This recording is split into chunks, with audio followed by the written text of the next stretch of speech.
दूसरे मरहले के लॉकडाउन का आज 5वां रोज है। यौमिया उजरत पर काम करने वाले मजदूरों की हालात दिगरगू हैं, तो वहीं दिल्ली में ऑटो रिक्शा चलाने वाले भी लॉकडाउन की वजह से कई परेशानियों का सामना कर रहे हैं। मुख्तलिफ रियासतों से ताल्लुक़ रखने वाले ये ऑटो ड्राइवर्स इन दिनों बेकार बैठे हुए हैं। इन्हें खाने पीने की चीज़ें मुश्किल से मिल रही हैं। काम धंधा बिल्कुल ठप पड़ा है। अहले खाना का मुश्किल से गुजारा हो पा रहा है। कई मरतबा इन्हें पुलिस के अताब का भी शिकार होना पड़ता है। खाना के लिए जा रहा हूँ, वो भी खाना भरपेट नहीं मिलता है। 4 आदमी 8 आदमी हम तो 4 आदमी को मिलता है, 4 आदमी को मिलता नहीं है। हम लोग आधे पेट खागा कर रहते हैं, हम लोग का पैसा नहीं है, भीख मंगाए हो गए।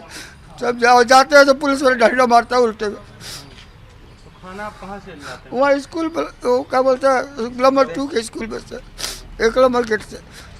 और बोलते हैं तो कहते हैं कि भाग जल नहीं देगा खाना, अब मारता है उल्टे से। माध्यमिक विद्यालय सही है, सही बोलो। माध्यमिक विद्यालय बहुत दिक्कत है। 8 आदमी खा लो, 4 आदमी क्यों नहीं पेट भरता। आते आते खाते आते तो छोड़ देते। भैया मुंह बंद बात को, मुंह बंद बात, मुंह बंद।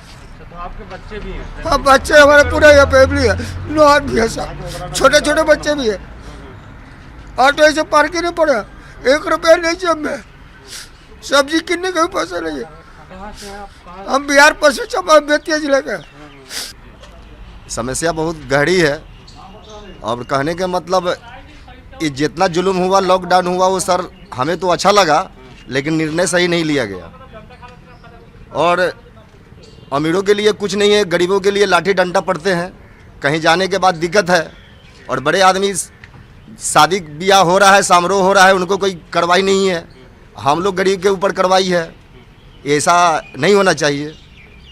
लॉकडाउन के हम समर्थन करते हैं, लेकिन ये निर्णय गवर्नमेंट को बहुत गलत थी। बंद है तो 22 तारीख से मैं बैठा हूँ। पहले का जो पैसा था वो ख़त्म हो गया, घर भी जाने नहीं पाया और बीवी बच्चा लोग यहीं हैं।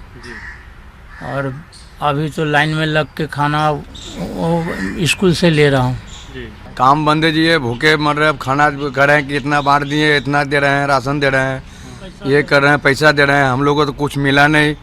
वहाँ जाते हैं तो कच्चे पाके चावल दे रहे हैं, तो कहीं देता है। हम लोग 2 आदमी 3 आदमी परिवार के साथ में है, 2 बच्चे के साथ में, तो 2 आदमी के 5 की जगह पर 2 आदमी का खाना दे रहे हैं। और वो भी नंबर लगा करके 12 बजे 2 बजे खाना मिलता है, तो कैसे क्या होगा हम लोगों का।